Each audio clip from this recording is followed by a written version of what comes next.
દેશના યશસ્વી વડાપ્રધાન માનનીય નરેન્દ્રભાઈ મોદી સાહેબ, દેશના રેલવે મંત્રી માનનીય અશ્વિની વૈષ્ણવ સાહેબજી અને સાબરકાંઠા લોકસભાના સક્રિય સાંસદ આદરણીય શોભનાબેન બારૈયાજીના સક્રિય પ્રયત્નોના કારણે વિશ્વ પ્રસિદ્ધ યાત્રાધામ શામળાજીને વંદે ભારત રેલવેનું સ્ટોપેજ આજે ફાળવવામાં આવ્યું છે।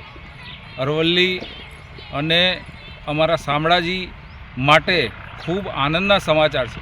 અરવલ્લીને વંદે ભારતનું સ્ટોપેજ મળવાથી અને શામળાજીને વંદે ભારતનું સ્ટોપેજ મળવાથી આ વિસ્તારના લાખો યાત્રિકોને, શામળિયાના ભક્તોને લાભ થશે।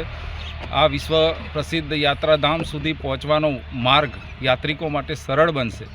હું શ્રી શામળાજી વિષ્ણુ મંદિર ટ્રસ્ટ વતીથી ભારત સરકારનો, અમારા સક્રિય સાંસદ માનનીય શોભનાબેન બારૈયાજીનો આભાર માનું છું। અસ્તુ, જય શામળિયા।